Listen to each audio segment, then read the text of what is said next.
សួស្តីពុកម៉ែបងប្អូនទាំងអស់គ្នាសូមស្វាគមន៍មកកាន់តម្រុយឆ្នោតយួនប្រចាំថ្ងៃពុកម៉ែបងប្អូនទាំងអស់គ្នាសូមជួយចុច like និងចុចជាម្នាក់មួយផងដើម្បីមានភាពងាយស្រួលតាមដានតម្រុយឆ្នោតយួនប្រចាំថ្ងៃសម្រាប់តម្រុយឆ្នោតយួននេះសម្រាប់ថ្ងៃទី17ខែធ្នូឆ្នាំ2025ចឹងកុំឲ្យខាតពេលវេលាយូរចឹងយើងចូលមកមើលតម្រុយឆ្នោតយួនយើងវិញ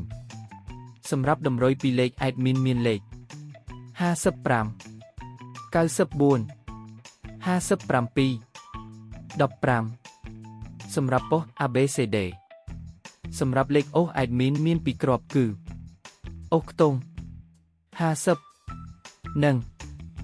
90សម្រាប់តម្រុយ3លេខគឺ admin មាន3គ្រាប់ផងដែរគឺមានលេខ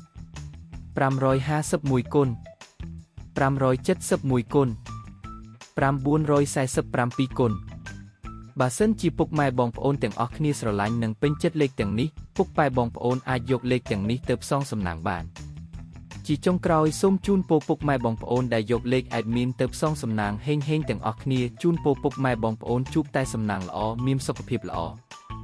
សូមជម្រាបលាជួបគ្នានៅថ្ងៃស្អែកបន្តទៀត